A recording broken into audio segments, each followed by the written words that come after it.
macam. Tidak. Al-Quran memberikan gambaran tentang laki-laki. Itu yang pertama. Yang kedua, laki-laki itu tidak mesti harus, bahkan jangan sampai menggoda perempuan. Gitu ya. Karena kalau kita lihat di sinetron itu atau di tayangan-tayangan itu banyak sekali laki-laki itu digambarkan menggoda atau bahkan ya sampai melukai perempuan gitu. Itu tidak, itu jangan sampai. Al-Quran sudah menggariskan bagaimana menjadi laki-laki yang baik. Nah, kalau di sekitar mas-mas sekalian ada Al-Quran, boleh diambil dulu, kemudian nanti kita ikuti beberapa ayat Al-Quran yang menyebutkan tentang laki-laki. Sudah siap ya? Boleh ngechat? Siap gitu. Kalau enggak, boleh dibuka mic-nya menyampaikan siap. Oke, boleh di-chat menyampaikan siap gitu. Alhamdulillah ini sudah ada yang bersalah. Oh, alhamdulillah Mas Eda sudah ngetik siap. Baik. Mas LG juga. Barakallah, barakallah, barakallah. Oh, sudah langsung banyak ini. Baik. Oh, barakallah. Mas Atar, Mas Nafis, Mas Fahri, Mas Surya ya, Mas Fakih, Mas Hanung. Baik, Mas Alif juga. Kita boleh buka Al-Quran surah An-Nisa ayat 34. Di sini Allah menyebutkan Ar-rijalu qawwamuna 'alan nisa. Laki-laki itu pemimpin bagi perempuan. Maka laki-laki itu perlu punya kemampuan memimpin. Laki-laki itu perlu berlatih menjadi pemimpin. Seperti mas-mas ini di leader school sudah menjadi pemimpin atau berlatih menjadi pemimpin.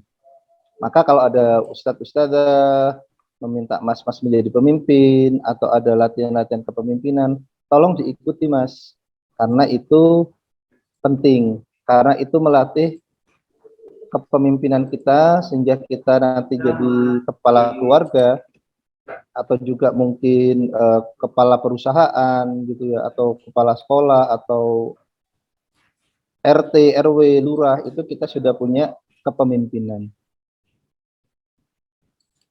Apa yang paling penting dari seorang pemimpin? Nah, ini yang perlu dicatat, Mas. Yang paling penting dari seorang pemimpin adalah dipercaya. Boleh diketik apa tadi? Yang paling penting dari seorang pemimpin? Boleh diketik? Oke. Yang paling penting dari seorang pemimpin adalah dipercaya.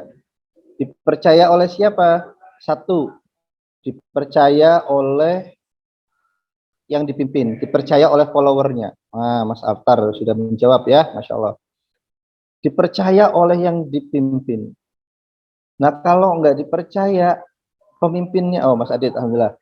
Kalau nggak dipercaya, pemimpin ngomong A, maka yang dipimpin nggak percaya gitu, nggak jalan, akhirnya nggak jalan.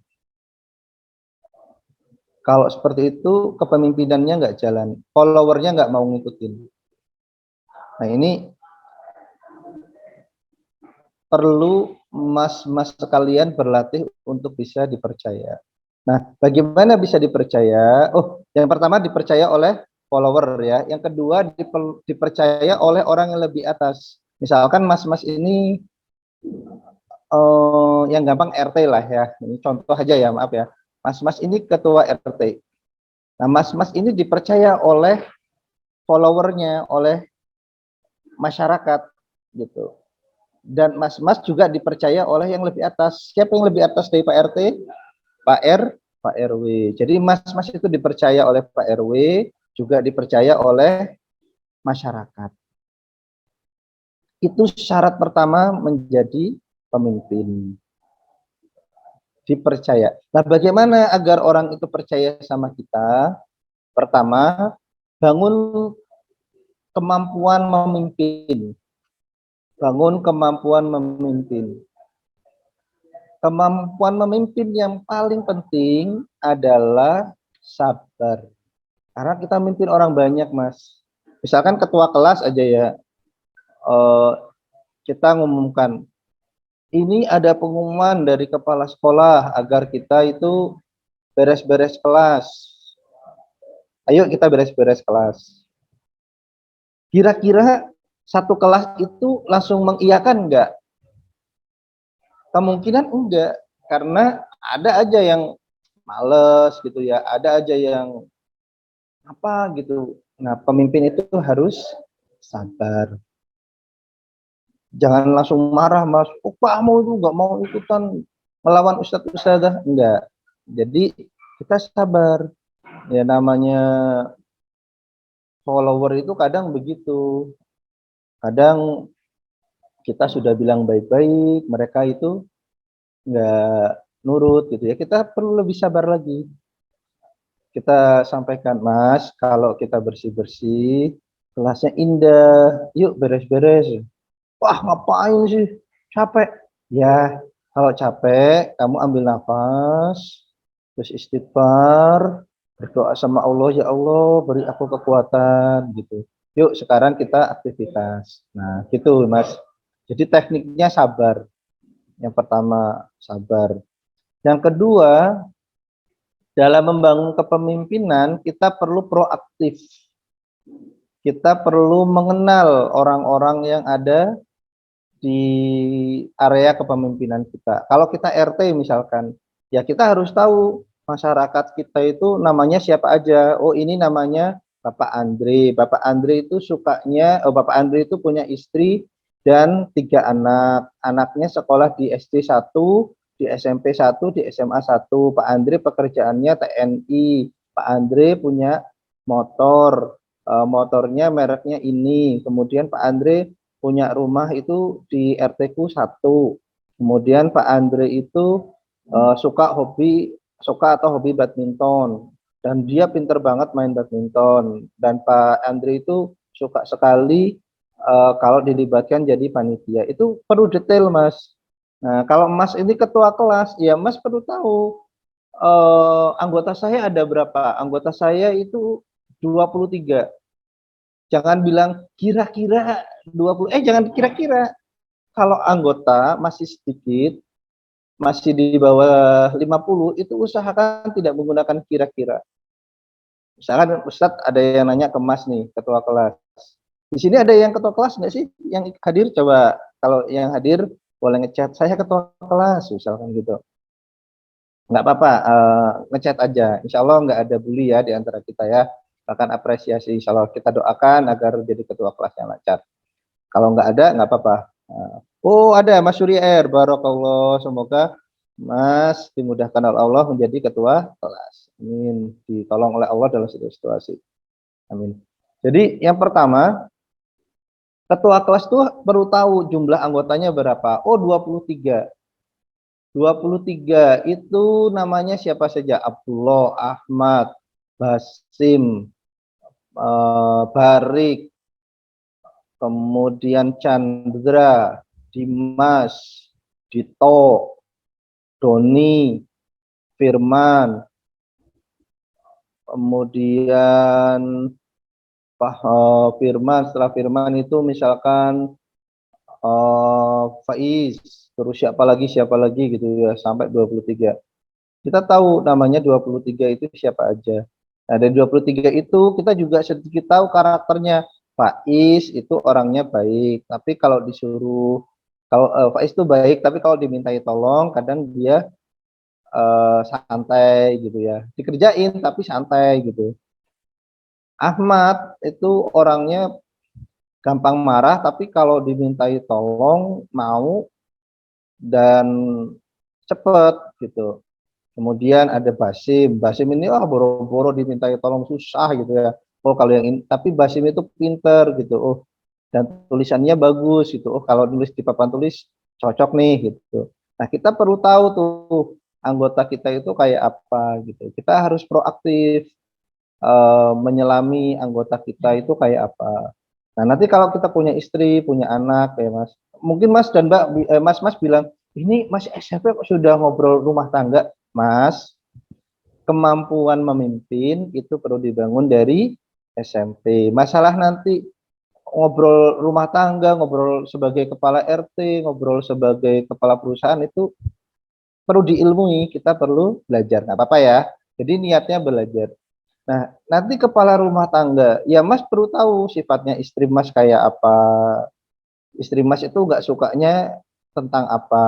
Misalkan istrinya Mas nanti ya itu nggak suka kalau Mas itu nggak mandi sore misalkan. Karena kalau nggak mandi sore, Mas itu sering banget malamnya garuk-garuk, terus nggak tidur nyenyak gitu. Nah itu kan baik, istri itu baik, berniat baik gitu. Oh Mas itu perlu mandi sore, biar tidurnya nyenyak. Kan niatnya baik. Maka ya itu perlu dikenali dan dipahami dan diikuti. Oh istriku baik gitu ya. Kemudian istriku itu orangnya sukanya suka yang bersih, teratur gitu. Ya udah diikuti gitu. Anakku ada 3 misalkan. Yang satu itu pengertian, baik, gampang nurut. Yang kedua itu susah banget nurutnya, tapi pinter dan aktif. Yang ketiga suka olahraga. Kalau mau nyuruh itu harus pelan-pelan ngomongnya. Itu kita harus tahu karakter-karakter dari yang kita pimpin gitu. Nah, yang berikutnya sabar sudah, kemampuan melayani sudah, sabar sudah, proaktif mengenali orang yang dipimpin sudah. Yang berikutnya adalah melayani, khidmat ya. Pemimpin itu khidmat. Khidmatnya itu misalkan gini, anak kita atau Pak RT lah ya, jangan atau ketua kelas saja, ketua kelas. Ketua kelas itu diberi tugas oleh ustazah. Mas, tolong ambilkan spidol gitu ya. Nah, kalau itu memang tugas kita, ya kita laksanakan. Tapi kalau sudah ada yang piket, nah kita minta yang piket tuh, ayo kita ambil spidol. Kalau kamu nggak mau sendirian, aku temenin gitu. Tapi kamu harus bertugas karena kamu adalah yang piket gitu. Nah, kita tidak terus kita ambil sendiri, tidak, tapi karena sudah ada yang piket harus ngambil, kita temenin gitu aja. Nah, itu khidmat, melayani. Atau misalkan ada teman kita yang sakit, nah kita punya ide, yuk kita tengok yang sakit gitu.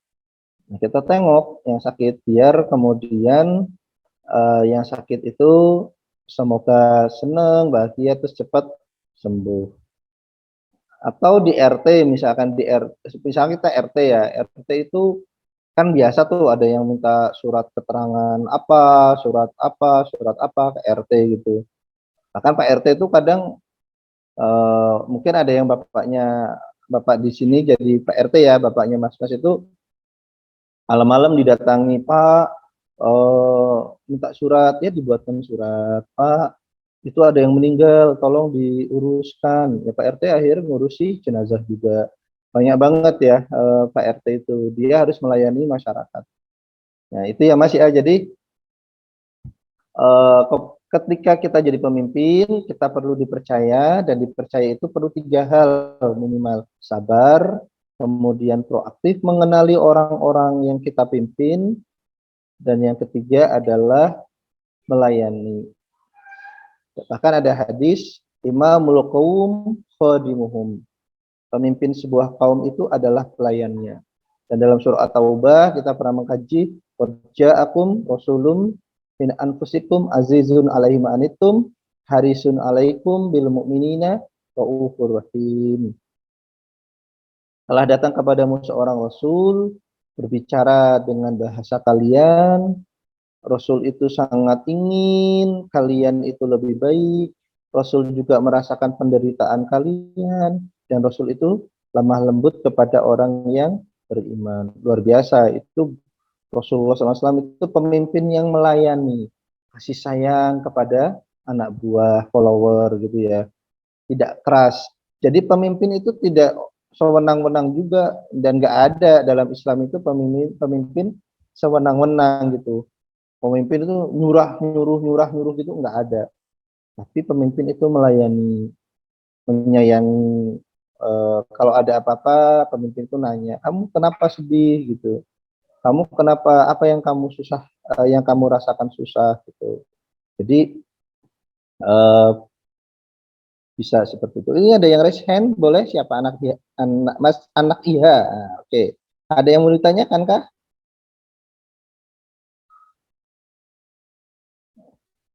Oh, nggak ada ya. Baik. Oh, raise hand ya. Baik. Nah, itu Mas. Jadi laki-laki itu pemimpin. Apalagi? Nah, nanti paling sebagai pemimpin perlu belajar bagaimana menjadi belajar tentang manajemen. Tapi itu nanti aja.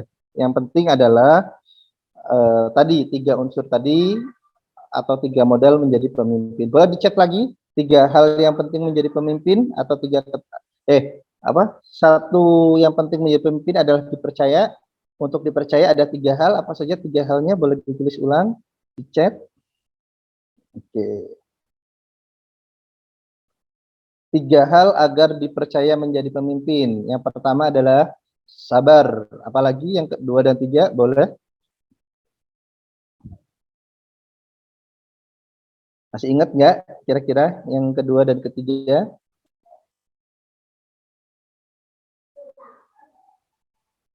Baik, Ustadz bantu ya. Jadi yang pertama itu jadi untuk menjadi pemimpin, laki-laki itu perlu dipercaya, baik dipercaya oleh followernya maupun dipercaya oleh orang yang di atasnya. Kalau Pak RT ya dipercaya oleh warga dan dipercaya oleh Pak RW. Nah, untuk dipercaya ini perlu tiga hal. Satu, sabar. Dua, proaktif mengenali masyarakatnya. Dan yang ketiga adalah eh, melayani. Ya, luar biasa. Nah, yang berikutnya kita akan ke surah At-Taubah. Ke surah At-Taubah itu ada ayat begini. Fihi rijalun yuhibbuna ayyatatoharu. Di dalam masjid itu ada laki-laki yang suka sekali bersih-bersih, ya.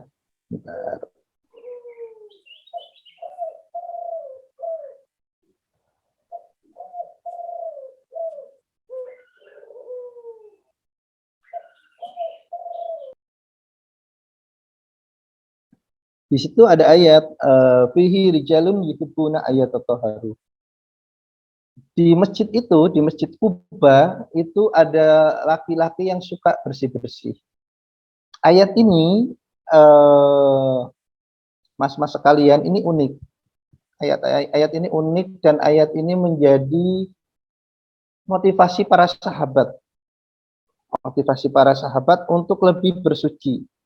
Ceritanya sebelum ayat ini turun, para sahabat itu kadang-kadang kalau pipis itu seadanya gitu, pakai batu, pakai tanah yang sudah kering gitu ya. Seperti itu. Walaupun para sahabat itu tahu kalau habis pipis itu pakai air. Tapi kan di padang pasir kan air kan tidak gampang ya seperti kita gitu. Jadi waktu itu seadanya aja gitu. Nah, setelah ayat ini turun, Allah menjelaskan, hey, di masjid itu ada laki-laki, mas-mas, yang kalau pipis itu pakai air. Allah menyampaikan begitu aja. Nah, itu para sahabat setelah dikabari begitu, itu setelah itu kalau mau pipis itu berusaha cari air. Jadi sebelum pipis itu cari air dulu, setelah pipis itu dibasuh pakai air. Seperti itu, Mas. Nah, kenapa pipis itu perlu dibasuh pakai air gitu ya? Kan bisa aja pipis itu di jalan turun, tur gitu ya. Kemudian nanti ambil batu dibersihkan. boleh. Pakai tisu juga boleh.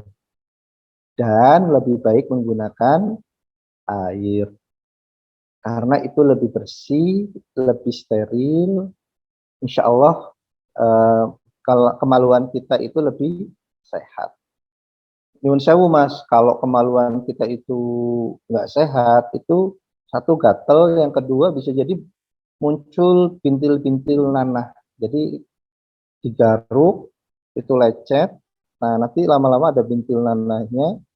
Nah nanti itu kalau nanahnya pecah itu kemungkinan nanahnya itu bisa nyebar ke alat kelamin dan itu lebih luas lagi nanti bintil-bintil nanahnya, na'udzubillah. Itu dari segi kesehatan. Kemudian dari segi sholat juga nggak sah ya, atau bukan nggak sah, kurang sempurna gitu. Kemudian Rasulullah SAW itu pernah melewat di sebuah makam tuh, melewat di sebuah makam. Kemudian Rasulullah itu ontanya itu berhenti. Para sahabat kaget, loh, kok ontanya berhenti Rasulullah? Rasulullah turun, Rasulullah belum jawab waktu itu. Turun, kemudian Rasulullah itu ngambil daun korma atau daun gitu aja, ambil daun terus diletakkan di makam, di kuburan. Ada dua kuburan yang ditutup oleh dedaunan. Nah, Rasulullah kemudian menjawab, dua makam ini penghuninya itu sedang disiksa. Satu, karena dua makam ini penghuninya sedang disiksa. Yang pertama, karena kalau pipis itu tidak dibasuh, tidak istinja dengan baik.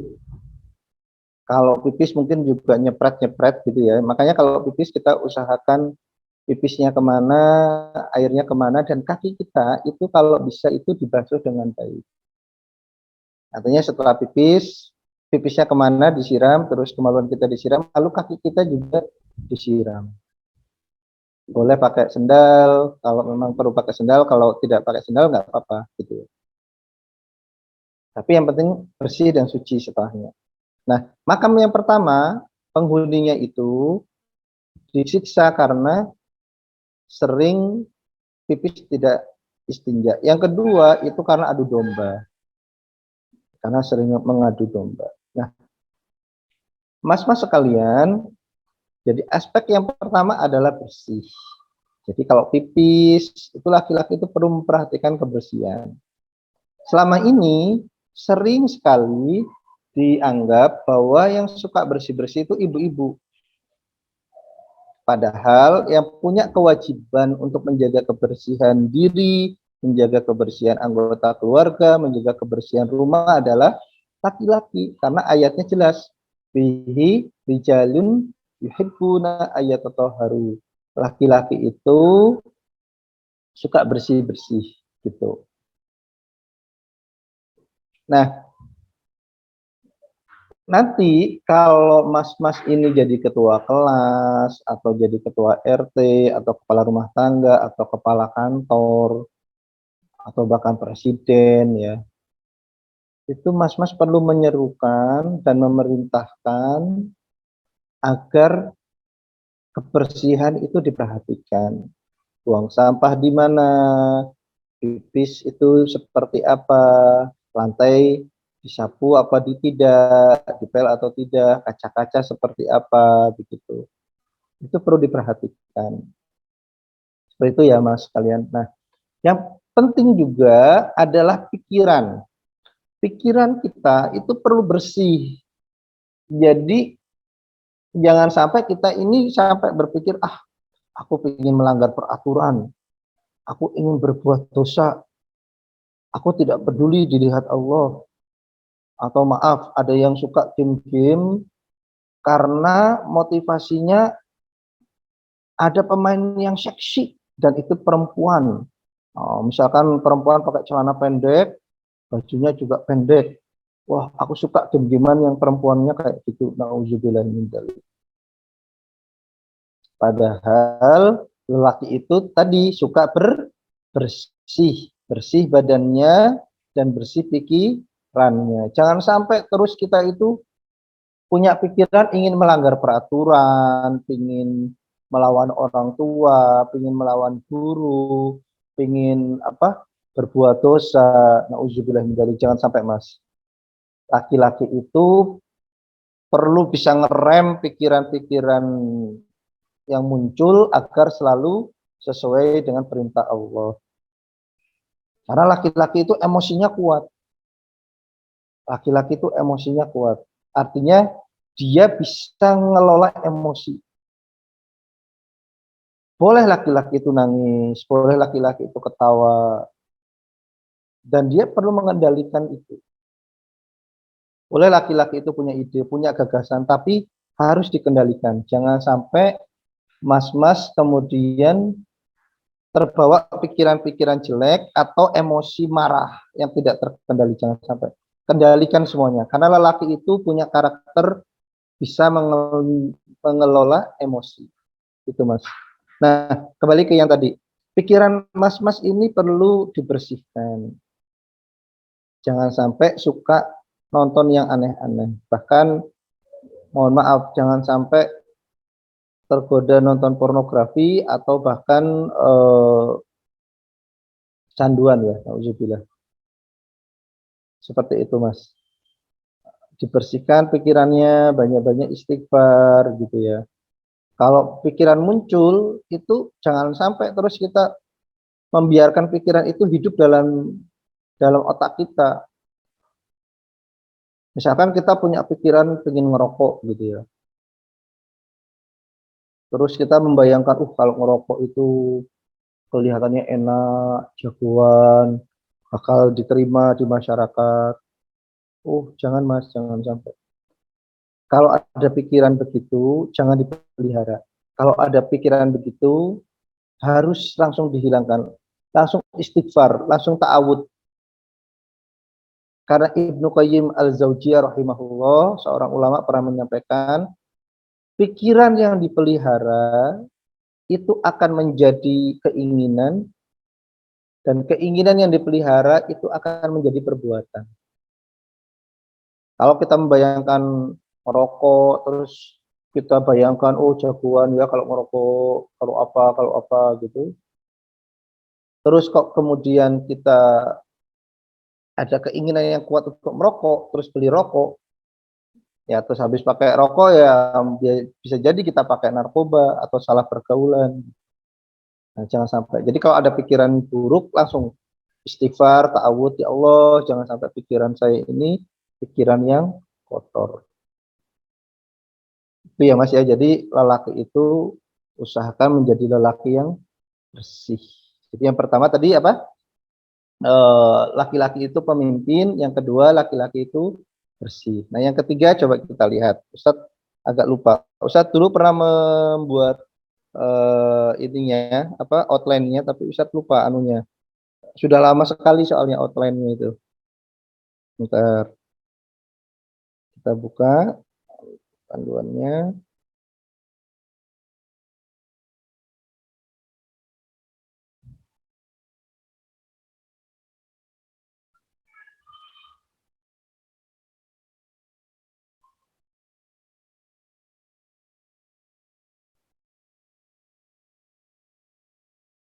Nah ini di surah An-Nur ayat 30. Rijalun la tulhihim tijaratun wala bay'un an dzikrillah wa iqamis shalah wa ita'iz zakah. Yakhafuna yauman tataqallabu fihil qulub wal absar. Di sini Mas, di ayat ini Allah itu memberikan pesan yang sangat banyak untuk para laki-laki. Pertama, laki-laki itu pinter cari uang. Lu kok harus pinter cari uang? Loh, yang laki-laki itu kan yang ngurusi keluarga toh. Jadi harus pinter cari uang. Boleh bisnis, boleh menjadi profesional, boleh menjadi ahli komputer, boleh jadi pegawai. Pokoknya cari uang yang banyak. Laki-laki itu dituntun oleh Allah mencari uang yang banyak. Yang haram boleh nggak, Tat? Ayo, yang haram boleh nggak? Ayo coba chat. Cari uang haram boleh nggak? Tapi kan banyak gitu, ayo coba. Mas chat, boleh nggak cari uang yang haram? Yo, yo boleh di chat. Boleh nggak sih laki-laki itu cari uang yang haram? Mas Tatan menjawab enggak boleh. Nah, yang lain ada lagi yang menjawab enggak. Katanya laki-laki itu uangnya harus banyak, Tat. Oh, berarti haram juga boleh dong. Enggak sih, Tat.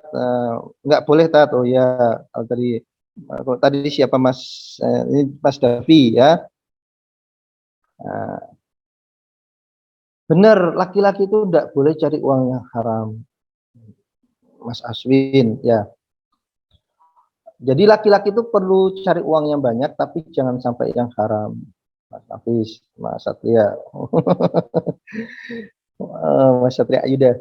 Ya, jadi laki-laki itu enggak boleh cari uang yang haram. Kenapa? Karena uang yang haram itu biasanya menimbulkan konflik, Mas. Misalkan gini, uang hasil judi gitu ya, uang hasil narkoba aja, uang hasil narkoba, jualan narkoba. Itu kan kalau ketahuan polisi kan ditangkap juga yang jual, yang make, yang mengedarkan. Jadi masalah itu. Itu yang pertama. Yang kedua, uang haram itu biasanya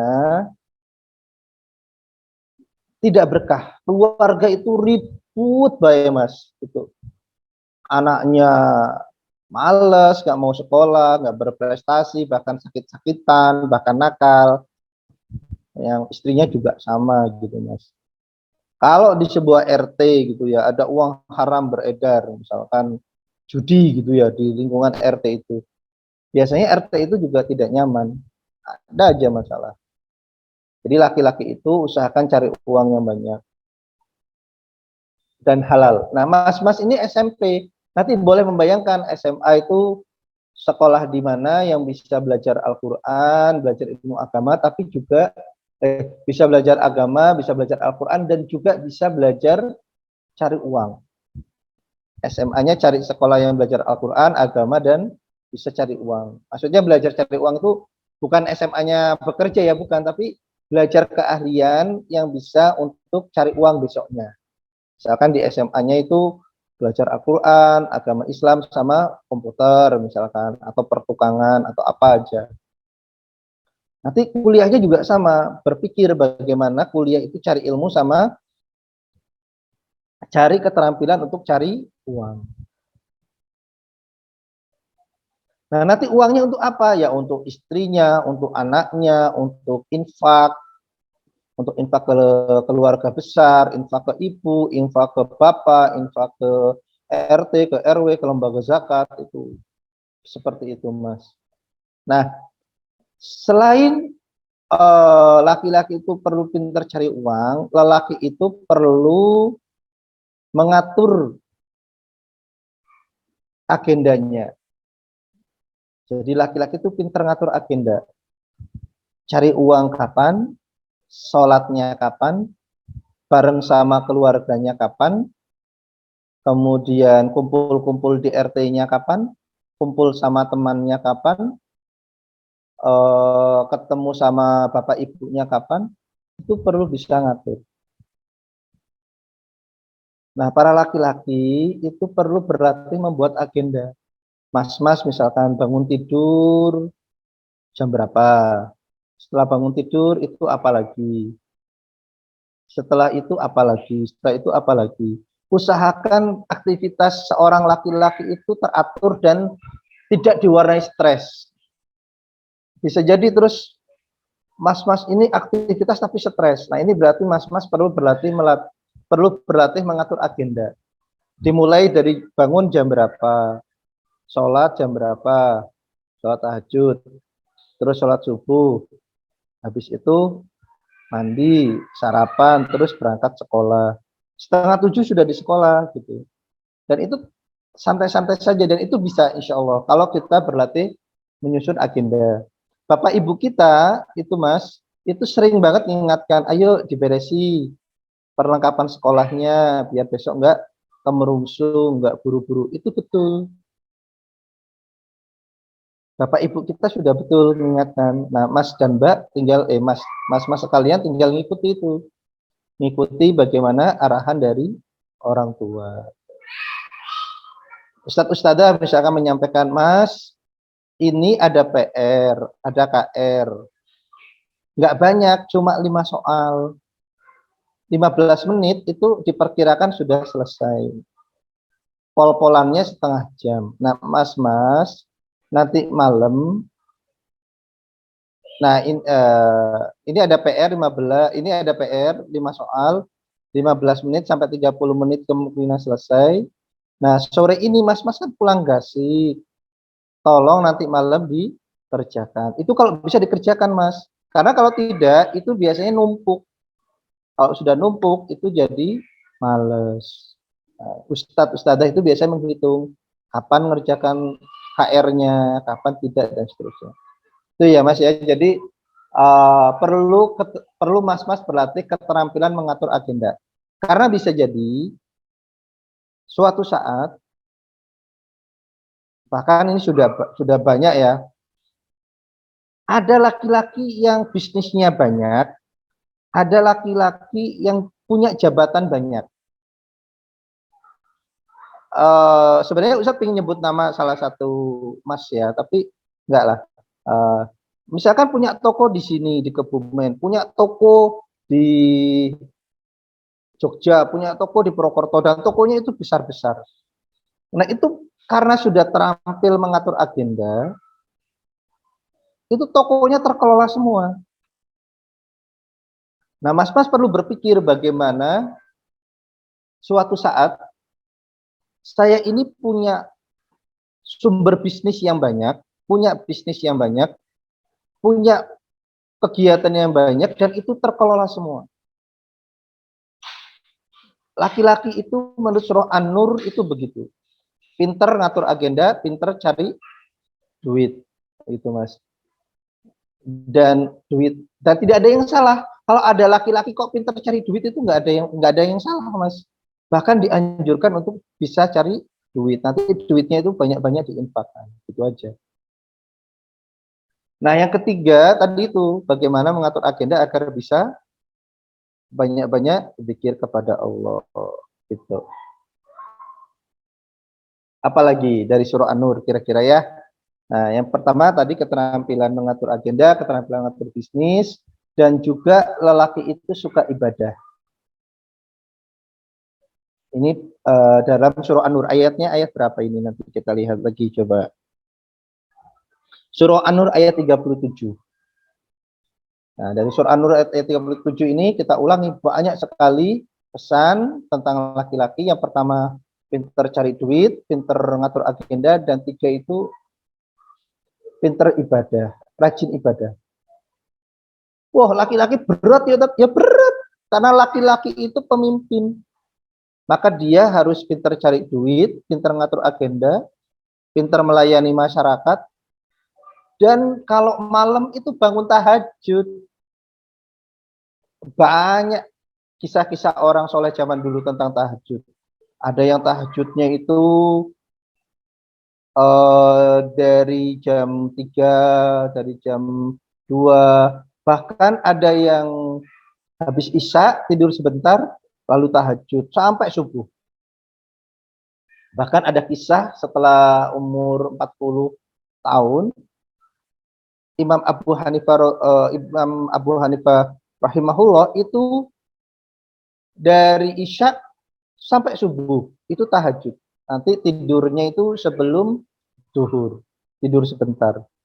Jadi dan Imam Abu Hanifah ini pinter cari duit, saudagar. Jadi Imam Abu Hanifah itu tidak sekedar sholat malamnya saja yang luar biasa, tapi cari duitnya juga pinter, ilmunya juga banyak. Ini sosok laki-laki yang menginspirasi, Mas. Seperti itu. Sayang keluarga, sayang banget. Teman-temannya aja dikasih uang, dikasih sedekah, keluarganya apalagi diperhatikan. Seperti itu, Mas. Bahkan Rasulullah SAW itu kalau Ramadan itu membangunkan keluarganya, ayo bangun, bangun, bangun. Sebelum sahur kita tahajud dulu, habis itu sahur. Itu kalau Ramadan.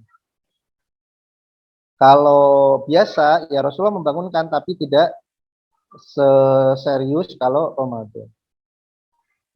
Nah, laki-laki itu kita tahu sholatnya di mana laki-laki?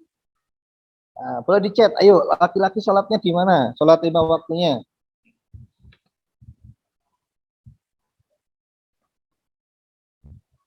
Sholat 5 waktunya apa boleh di rumah laki-laki?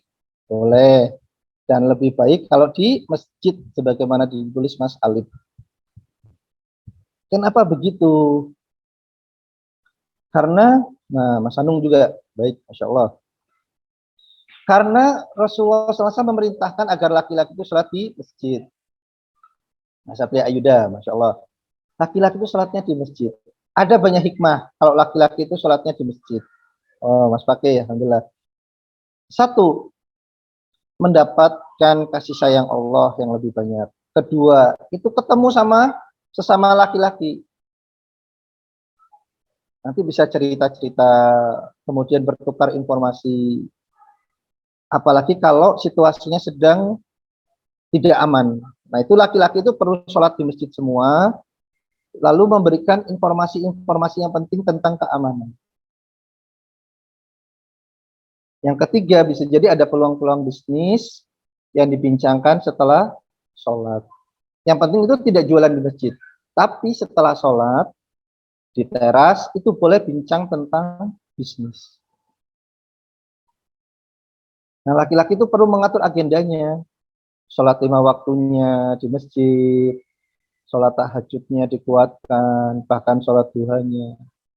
Nah, seperti itu Mas, laki-laki itu. Jadi, dan laki-laki kan maaf, tidak ada menstruasinya, tidak ada haidnya. Ya jadi terus ibadah, baca Quran juga. Kalau ada laki-laki, kenapa tidak sholat? Oh, karena lagi haid. Waduh, berarti perlu dipakaikan apa itu? Dipakaikan jilbab. Masa laki-laki pakai jilbab? Nauzubillah min dzalik. Laki-laki itu tidak pakai jilbab. Ya. Nah, Mas dan Mas sekalian, ini sudah jam 8. Semoga sharing kita bermanfaat. Yang pertama, dalam surah An-Nisa kita belajar menjadi lelaki itu berarti belajar menjadi pemimpin. Itu dari surah An-Nisa. Ar-rijalu qawwamuna 'alan nisa.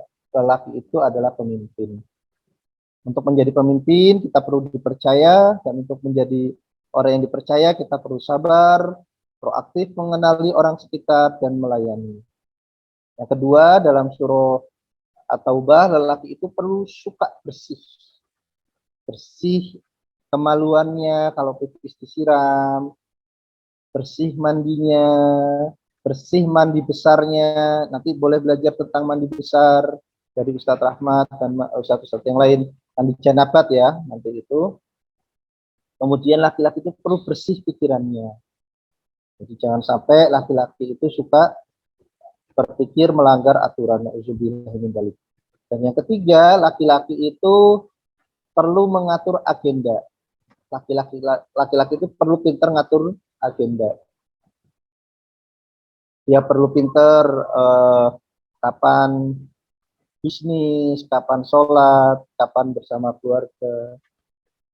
Dan dia juga perlu pintar cari uang yang banyak itu untuk keluarganya dan masyarakat sekitarnya. Dan dia juga perlu khusyuk dalam ibadah. Mungkin itu dari Ustadz Fuad, mas-mas sekalian. Semoga mas-mas sekalian mendapatkan manfaat dari apa yang Ustadz sampaikan. Nah, coba di chat terakhir. Ada berapa ayat yang kita bahas tentang laki-laki pagi ini? Surah An-Nur, surah An-Nisa, surah An-Nur, dan surah An-Nisa, At-Taubah, dan surah An-Nur. Ada berapa ayat yang kita bahas pagi ini tentang laki-laki?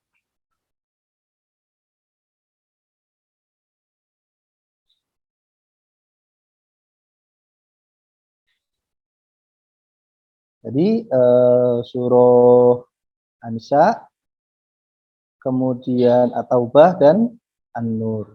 Ya, ada 3 ayat yang kita bahas. Sudah jam 8, mas-mas sekalian. Alhamdulillah ada yang menjawab ini tadi 3 ayat. Alhamdulillah Mas Fahri ya. Jadi ada 3 ayat bagaimana menjadi lelaki yang baik. Dan Ustadz ulangi, laki-laki itu beda jauh. Laki-laki Islam itu beda jauh dengan apa yang jadi tontonan saat ini. Laki-laki itu bukan yang suka gelut, bukan yang suka main perempuan, bukan yang suka menggoda perempuan, melukai perempuan, juga bukan yang digambarkan gagah dengan merokok atau pakai narkoba. Nauzubillah min dzalik. Demikian dari Ustadz Fuad, dan tadi Ustadz Fuad diamanai untuk nutup. Nah, kita tutup dengan doa kafatul majlis, dan nanti mungkin Ustadz Fuad yang akan nutup Zoom meetingnya ini. Subhanakallahumma rabbana wa bihamdik asyhadu an la ilaha illa anta astaghfiruka wa atubu ilaik. Assalamualaikum warahmatullahi wabarakatuh.